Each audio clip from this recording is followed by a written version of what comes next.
Olá, pessoal! Hoje vamos mergulhar na história de uma das figuras mais marcantes e corajosas da Bíblia, João Batista, o homem que preparou o caminho para Jesus Cristo.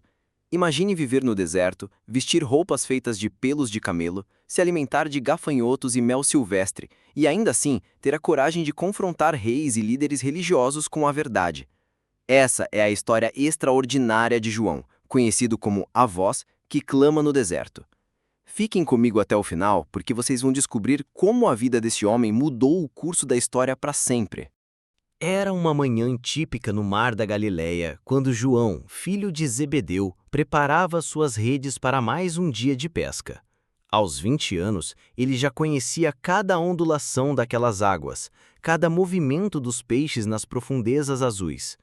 Trabalhava ao lado de seu irmão mais velho, Tiago, e seu pai, homens rudes e trabalhadores que viviam do que o mar lhes oferecia. Mas naquele dia, algo extraordinário aconteceria. Um homem se aproximou da praia, seguido por uma pequena multidão. Era Jesus de Nazaré, sobre quem já corriam histórias pelos vilarejos da região. João havia ouvido falar de seus ensinamentos e milagres, mas nunca o havia visto pessoalmente. Jesus parou diante dos barcos e, olhando diretamente para João, disse com uma voz que parecia carregar toda a autoridade do universo: "Segue-me." Não foram necessárias explicações ou promessas. Havia algo nos olhos daquele homem que tocou profundamente o coração do jovem pescador. João sentiu como se toda a sua vida até aquele momento tivesse sido apenas preparação para este encontro. Sem hesitar, João largou as redes. Seu pai, Zebedeu, protestou, preocupado com o futuro do negócio familiar, mas João já havia tomado sua decisão. Junto com Tiago, seguiu Jesus, iniciando uma jornada que mudaria não apenas sua vida, mas o curso da história humana. Nos meses que se seguiram, João descobriu que havia sido escolhido para algo muito especial. Entre os 12 apóstolos, ele, Pedro e Tiago formavam o círculo mais íntimo de Jesus. Eles foram os únicos a presenciar a transfiguração no monte, quando Jesus se revelou em toda a sua glória divina, conversando com Moisés e Elias. João observava tudo com olhos atentos e coração receptivo. Diferentemente de Pedro, que era impulsivo, ou de Tiago, que era mais prático, João tinha uma sensibilidade especial para as coisas espirituais. Jesus percebia isso, e gradualmente João se tornou aquele a quem o Mestre confiava seus pensamentos mais profundos. Durante as refeições, João frequentemente se recostava ao peito de Jesus, uma posição de intimidade e confiança. Os outros discípulos começaram a notar essa proximidade especial, e João passou a ser conhecido como o discípulo que Jesus amava. Não era favoritismo, mas reconhecimento de uma afinidade espiritual única. Pescador do Mar da Galileia, o chamado que mudou tudo. A vida de pescador no Mar da Galileia não era fácil. João acordava antes do amanhecer, quando as estrelas ainda brilhavam no céu escuro. O ar frio da madrugada cortava seu rosto, enquanto ele e sua família preparavam as embarcações para mais uma jornada nas águas. Zebedeu, seu pai, era um pescador próspero, possuía vários barcos e empregava outros homens além de seus próprios filhos. A família tinha uma reputação sólida na comunidade de pescadores de Cafarnaum. João havia aprendido o ofício desde pequeno, conhecendo cada técnica, cada tipo de rede, cada sinal que as águas davam sobre onde encontrar os melhores cardumes. Naquela manhã fatídica, depois de uma noite inteira pescando sem sucesso, João e Tiago estavam consertando suas redes na praia. Era um trabalho meticuloso e necessário. Redes rasgadas significavam pescarias perdidas. Suas mãos, calejadas pelo trabalho árduo, moviam-se com habilidade, reparando cada buraco, fortalecendo cada nó. Foi então que viram Jesus se aproximar. Uma multidão o seguia, ansiosa por ouvir seus ensinamentos.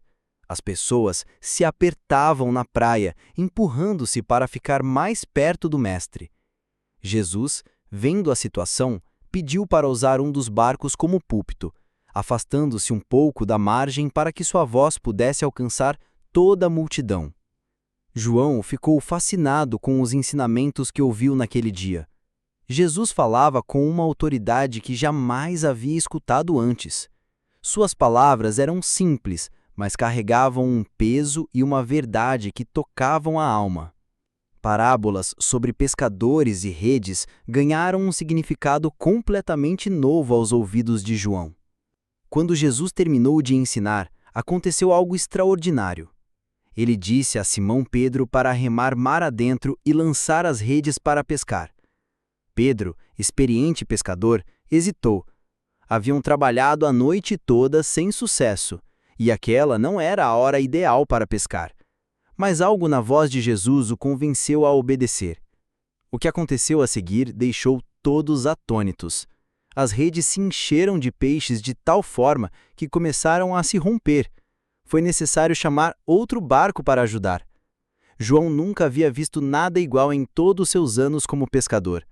Aquela pesca miraculosa era um sinal de que estavam diante de alguém muito especial. Foi nesse momento que Jesus os chamou. Venham, sigam-me, e eu vos farei pescadores de homens. As palavras ecoaram no coração de João como um chamado irresistível. Ele olhou para as redes cheias de peixes, para o negócio próspero da família, para a vida segura que conhecia, e então olhou para Jesus. Não havia dúvida sobre o que deveria fazer. Filho do trovão, o temperamento ardente. O apelido Boanerges, filhos do trovão, que Jesus deu a João e seu irmão Tiago, não foi dado por acaso. Por trás da imagem posterior de João como o apóstolo gentil do amor, havia um jovem de temperamento impetuoso e zelo ardente. A primeira manifestação significativa desse temperamento ocorreu durante uma viagem através da Samaria. Jesus havia enviado mensageiros à frente para preparar hospedagem numa aldeia samaritana.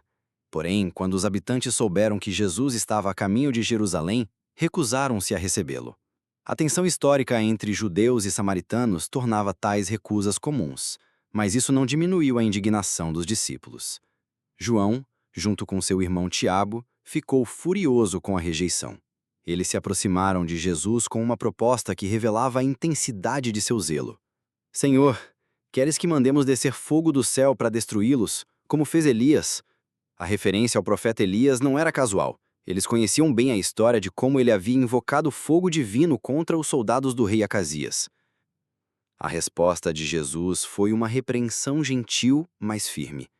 Ele explicou que não havia vindo para destruir vidas, mas para salvá-las. Essa foi uma lição crucial para João sobre a natureza do reino de Deus. Não se estabelecia pela força ou vingança, mas pelo amor e perdão. Outra ocasião que revelou o temperamento trovejante de João foi quando ele se aproximou de Jesus com uma queixa sobre um homem que estava expulsando demônios em teu nome, mas não fazia parte do grupo dos 12. João, com seu senso de exclusividade e proteção pela honra de seu mestre, havia proibido o homem de continuar. Mestre, vimos um homem expulsando demônios em teu nome, e nós o proibimos, porque não nos segue. Mais uma vez, Jesus usou a ocasião para ensinar sobre inclusão e generosidade de espírito. Não o proíbam, respondeu Jesus, pois quem não é contra nós, é por nós. O zelo de João também se manifestava em sua dedicação exclusiva a Jesus. Ele tinha pouco tempo ou paciência para aqueles que considerava inimigos ou rivais de seu mestre. Quando os líderes religiosos questionavam ou criticavam Jesus, João sentia uma raiva ardente queimar em seu peito. Durante os debates no templo, João frequentemente tinha que se controlar para não explodir contra os fariseus e escribas que tentavam prender Jesus em suas palavras. Suas mãos se fechavam em punhos e ele sussurrava orações pedindo força para não agir impulsivamente. Esse temperamento fogoso não era necessariamente negativo. Também se manifestava como paixão pela verdade e dedicação inabalável a Jesus. Quando outros discípulos hesitavam ou questionavam, João estava sempre pronto a defender seu mestre e seus ensinamentos. Corrida ao túmulo vazio, a aurora da esperança. O domingo de manhã começou de forma dramática. Ainda estava escuro quando batidas urgentes na porta o despertaram. Era Maria Madalena, com o rosto banhado em lágrimas e a voz entrecortada pela emoção. Tiraram o Senhor do sepulcro, e não sabemos onde o puseram, exclamou ela, quase sem fôlego. Havia ido ao túmulo muito cedo, ainda no escuro, para terminar os rituais de sepultamento que haviam sido interrompidos pela chegada do sábado. Mas, ao chegar lá, encontrou a pedra removida e o túmulo vazio. João sentiu seu coração disparar. Durante todo o sábado, havia permanecido em casa com Maria, mãe de Jesus, ambos mergulhados em profunda tristeza. A crucificação havia destroçado suas esperanças. Como o Messias poderia ter morrido de forma tão humilhante? O que aconteceria agora com todos os ensinamentos, todas as promessas? Imediatamente, João correu para buscar Pedro. Encontrou-o também devastado, carregando a culpa adicional de ter negado Jesus 3 vezes. Quando ouviu a notícia de Maria Madalena, Pedro ficou igualmente perturbado. Quem teria violado o sepulcro? O que teriam feito com o corpo de Jesus? Os 2 discípulos saíram correndo em direção ao túmulo. João, mais jovem e ágil, logo tomou a dianteira. Suas pernas pareciam ter vida própria enquanto ele corria pelas ruas ainda vazias de Jerusalém. Seu coração batia não apenas pelo esforço físico, mas pela ansiedade de descobrir o que realmente havia acontecido.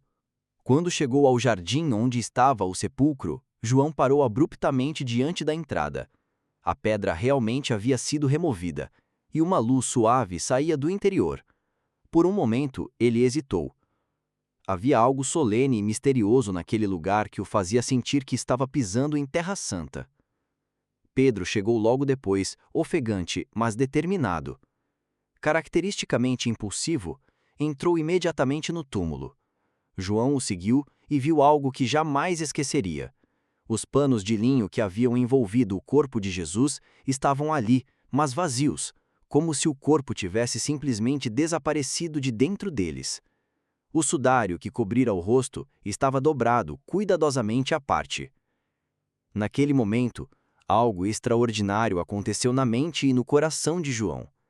De repente, todas as peças se encaixaram.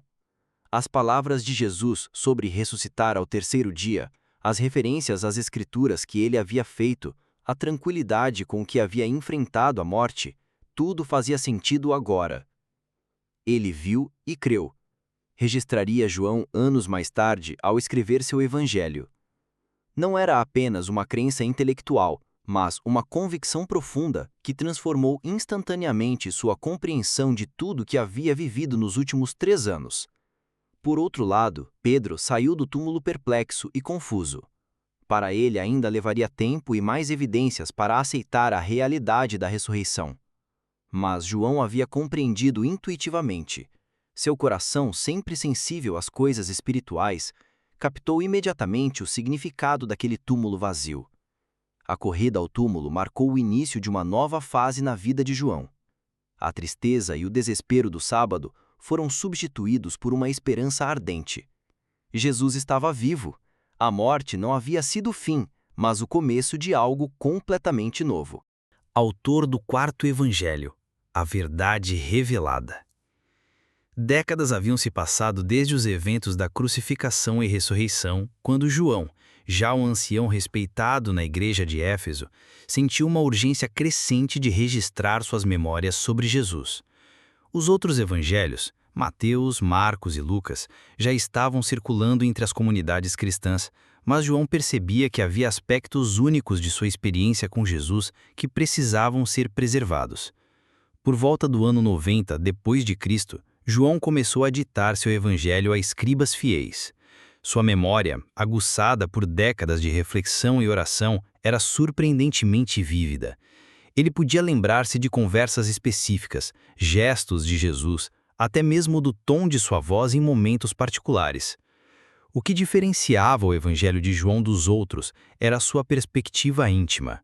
Enquanto os evangelhos sinóticos focavam nos eventos e ensinamentos públicos de Jesus, João tinha acesso a momentos privados, conversas pessoais e reflexões teológicas mais profundas que havia presenciado como membro do círculo íntimo. João escolheu começar seu evangelho de forma radicalmente diferente dos outros. Em vez de genealogias ou narrativas do nascimento, ele abriu com uma declaração teológica profunda. No princípio era o Verbo, e o Verbo estava com Deus, e o Verbo era Deus. Essas palavras ecoavam o início do Gênesis, mas revelavam algo ainda mais fundamental sobre a identidade de Jesus. Ao escrever essas palavras, João se lembrava de todas as vezes que havia visto a divindade de Jesus se manifestar de forma inconfundível. A transfiguração no monte, quando Jesus brilhou como o sol. Os momentos de oração, quando pareciam estar em comunicação direta com o Pai.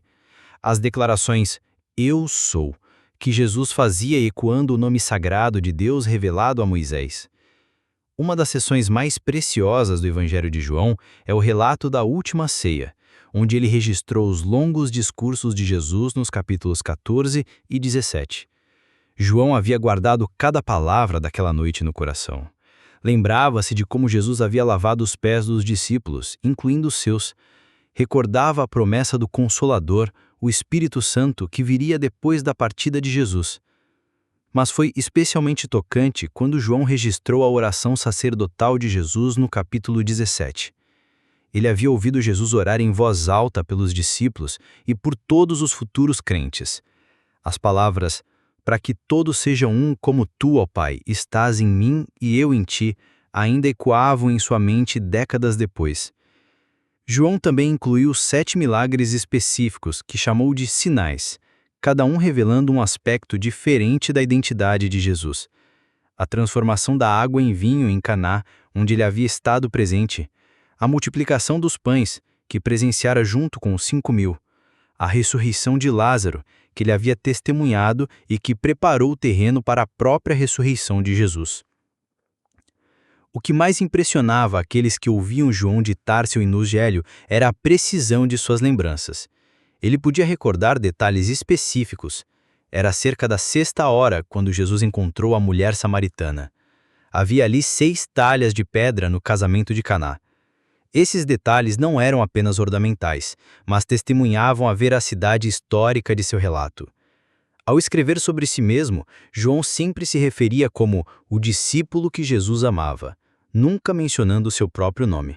Era uma forma humilde de se identificar, reconhecendo que o qualificava para escrever não era sua própria importância, mas o amor especial que Jesus havia demonstrado por ele.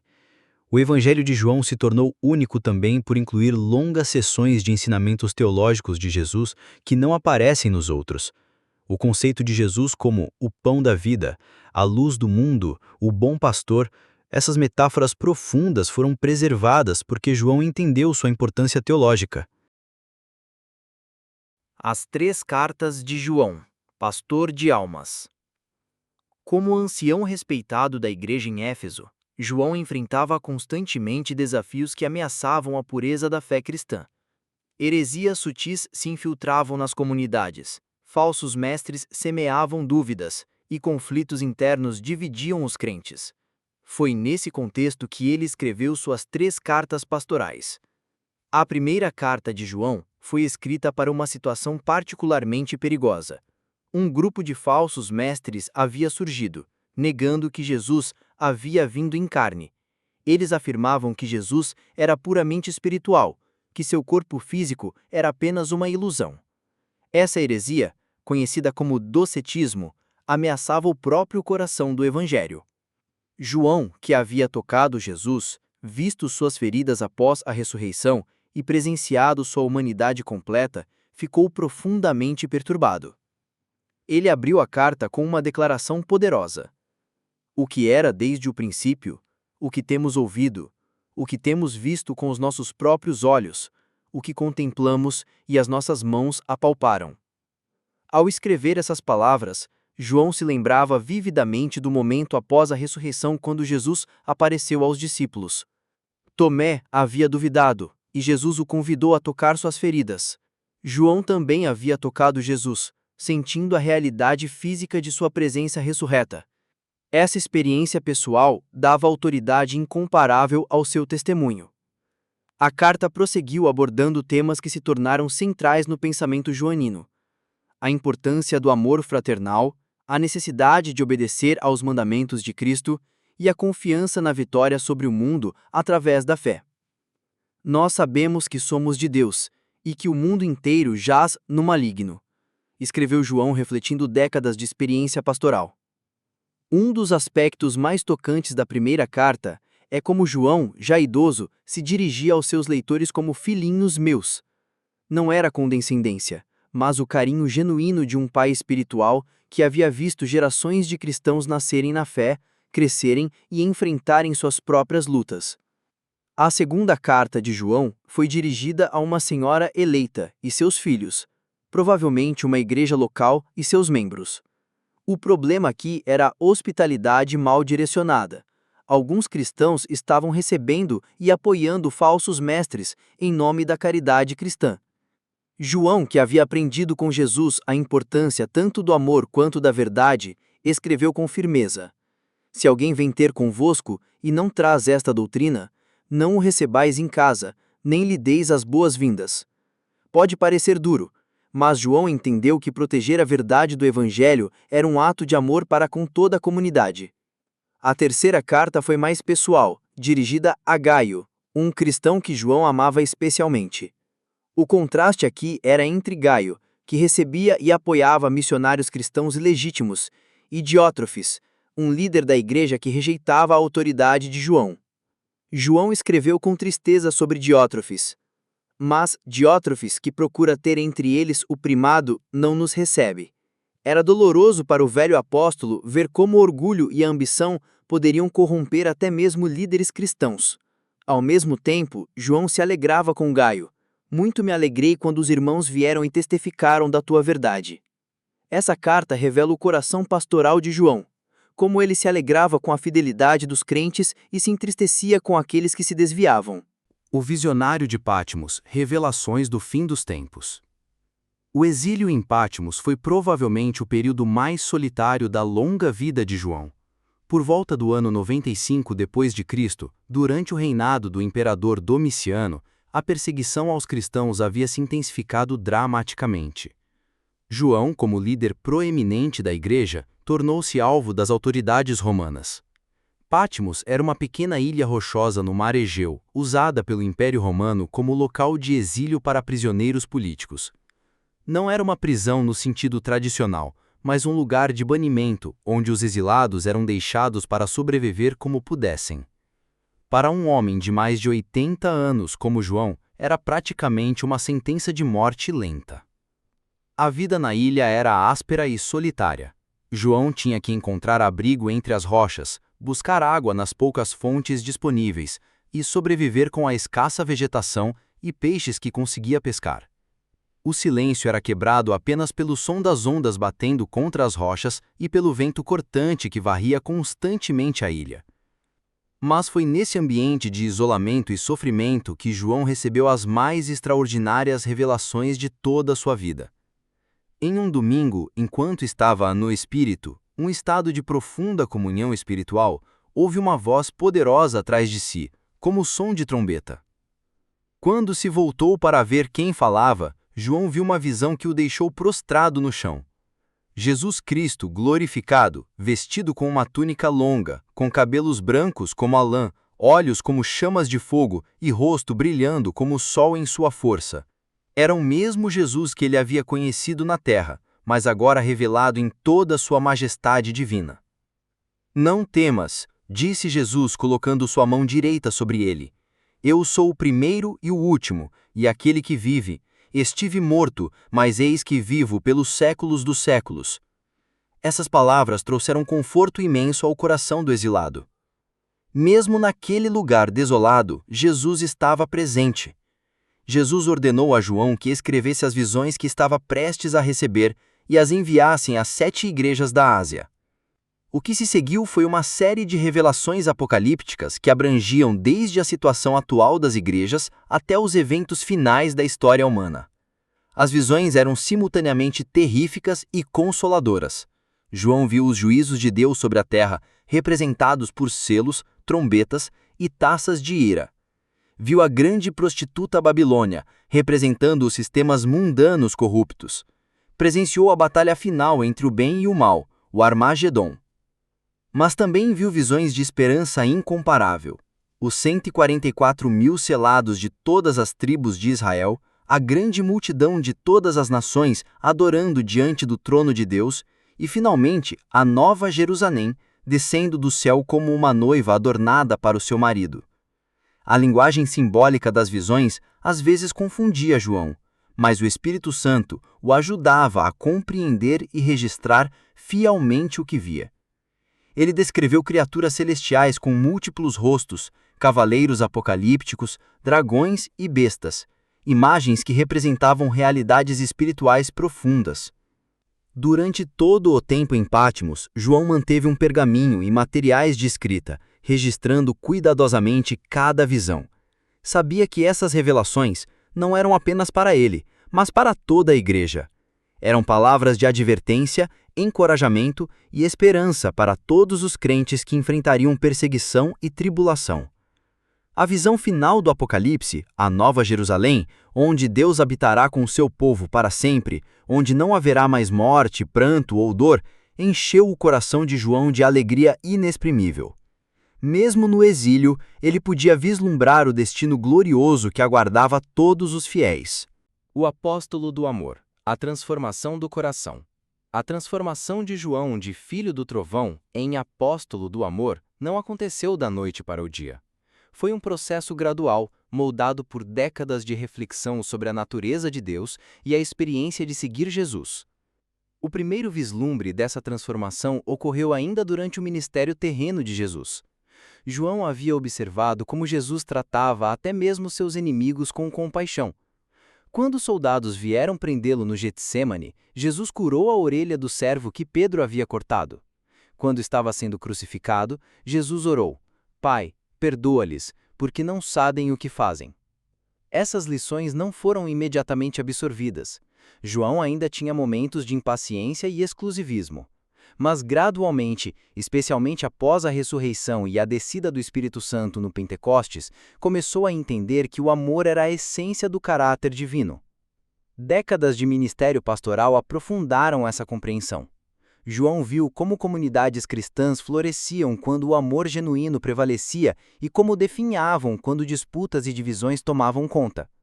Aprendeu que o amor não era apenas um sentimento, mas uma escolha deliberada de buscar o bem do outro. Quando escreveu sua primeira carta, João estava com mais de 80 anos. Suas palavras sobre o amor nasceram de uma vida inteira de experiência. Nós amamos porque ele nos amou primeiro. Não era teoria teológica abstrata, mas o testemunho de alguém que havia experimentado pessoalmente o amor transformador de Cristo. Aquele que não ama não conhece a Deus, pois Deus é amor, escreveu João. Esta declaração simples, mas profunda, se tornou uma das definições mais concisas da natureza divina na literatura cristã. O amor de João não era sentimental ou superficial. Ele havia aprendido que o verdadeiro amor às vezes requeria correção, disciplina e até mesmo confronto. Quando escreveu sobre falsos mestres, fez isso não por malícia, mas por amor à verdade e proteção dos fiéis. Na tradição cristã, João ficou conhecido por repetir constantemente uma frase simples em seus últimos anos: Filhinhos, amai-vos uns aos outros. Quando questionado por que sempre dizia a mesma coisa, ele respondia: É o mandamento do Senhor, e se apenas isso for feito, é suficiente. Longevidade e liderança na Igreja, o último dos 12. João teve a experiência única entre os apóstolos de viver para ver o cristianismo se transformar em um pequeno movimento judaico em uma religião que se espalhava por todo o Império Romano. Sua longevidade extraordinária, ele viveu até aproximadamente o ano 100 depois de Cristo, fez dele uma ponte viva entre a era apostólica e a segunda geração de líderes cristãos. Após a destruição de Jerusalém em 70 depois de Cristo, João estabeleceu-se em Éfeso, uma das cidades mais importantes da Ásia Menor. Éfeso era um centro comercial próspero e cosmopolita, lar do famoso templo de Diana, Ártemis. Era também um lugar onde várias religiões e filosofias competiam por influência, tornando-se um lugar ideal para o estabelecimento de uma igreja forte e bem fundamentada. Durante suas décadas em Éfeso, João testemunhou o crescimento extraordinário da comunidade cristã. Quando chegou, havia apenas um pequeno grupo de crentes. Sob sua liderança sábia e amorosa, a igreja se multiplicou, estabelecendo congregações em toda a região. João não apenas pregava, mas também treinava uma nova geração de líderes que levariam o evangelho ainda mais longe. Uma das características notáveis da liderança de João era sua capacidade de combinar a autoridade apostólica com humildade genuína. Ele havia caminhado com Jesus, testemunhado a ressurreição e recebido revelações diretas, mas nunca usou essa autoridade para dominar ou intimidar. Em vez disso, liderava pelo exemplo e pelo amor paternal. João também enfrentou desafios únicos por ser o último apóstolo sobrevivente. Muitos cristãos, mais jovens, nunca haviam visto uma testemunha ocular de Jesus. Alguns questionavam sua autoridade, especialmente quando ele corrigia ensinamentos errôneos ou confrontava falsos mestres. Mas sua consistência, sabedoria e o fruto evidente de seu ministério eventualmente silenciavam os críticos. Durante os anos de perseguição sob Domiciano, João serviu como um símbolo de resistência e esperança para os cristãos. Seu exílio em Patmos, em vez de quebrá-lo, resultou nas visões apocalípticas que encorajaram inúmeros crentes a permanecerem fiéis, mesmo diante da morte. Quando retornou do exílio após a morte de Domiciano, João encontrou uma igreja que havia crescido em maturidade e força durante sua ausência. Isso o encheu de alegria e confirmou que havia treinado bem seus sucessores. Ele passou os seus últimos anos consolidando os ensinamentos cristãos e preparando a igreja para o futuro sem a presença direta dos apóstolos originais. Uma das contribuições mais duradouras de João foi a ênfase no amor, como marca distintiva dos verdadeiros cristãos.